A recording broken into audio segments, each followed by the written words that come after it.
ঠান্ডা পানি cold water dispenser কবে দেওয়া হয়েছে? যখন শিক্ষার্থীদের রেসপন্স ছিল যে ভাই খুব প্রচন্ড গরম পড়ছে, এখানে ওই পরিবেশ নাই, আমরা আমাদের প্রতিনিধি টিম প্রশাসনের কাছে গেছে, স্যার আপনারা এটা ব্যবস্থা করেন, প্রশাসন বলতেছে ফান্ড নাই, তখন আমরা ব্যবস্থা করছি।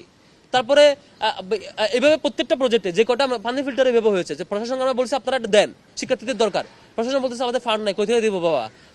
তখন আমরা শিক্ষার্থী হিসেবে চিন্তা করছি আমাদের তো অ্যালামনাই আছে, সাবেক অ্যালামনাইদের কাছ থেকে ফান্ড ম্যানেজ করে আমরা এটা হেল্প করেছি। এটা তো প্রশাসনকে আমরা এম্পাওয়ার করেছি তাদের কাজে, বিষয়টা এরকম ছিল। এখন যদি শিক্ষার্থীরা না চায় আমরা দিব না। অলওয়েজ আমরা শিক্ষার্থীদের পালসের প্রতি, শিক্ষার্থীদের সিদ্ধান্তের প্রতি আমরা কমিটেড।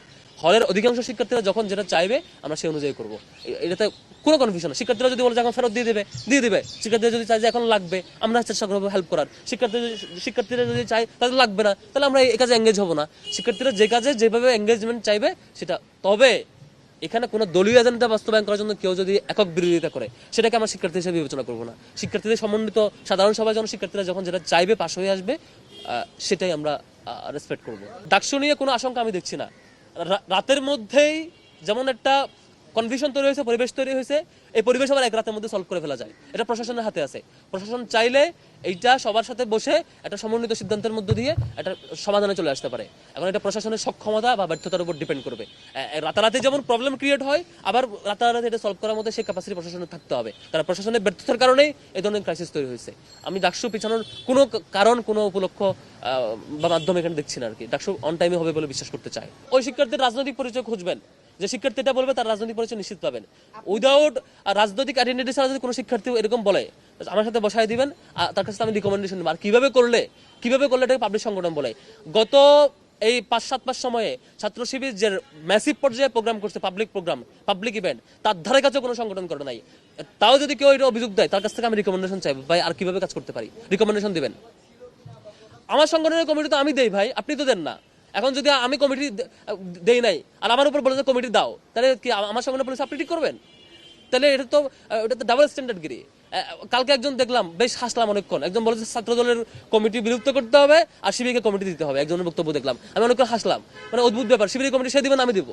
আমরা শিক্ষার্থীদের কমিটমেন্ট দিয়েছে, তো আমরা আমাদের কর্মসূচি কিভাবে চালাবো সেই কমিটমেন্টের বেসিসে চালাচ্ছি।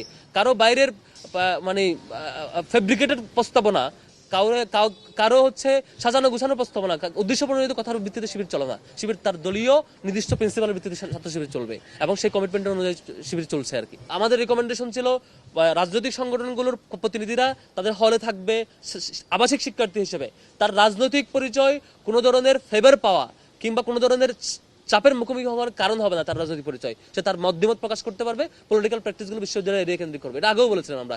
কিন্তু কালকের যে ঘোষণা, শব্দ চয়নের কোনো সংজ্ঞায়ন ক্লিয়ার না। রাজনীতি নিষিদ্ধ বলতে কি মিন করছেন তিনি?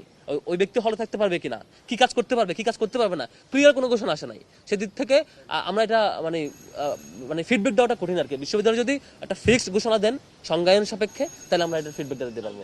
আমরা ইসলামী ছাত্র শিবির সাধারণত আমাদের যে কোনো জিনিস নিয়মতান্ত্রিক হইতে ফলো করি। আমরা যদি কোনো প্রতিবাদ জানাতে হয় সেটা শিবিরের বাইনে ব্যানারে মিছিল করব।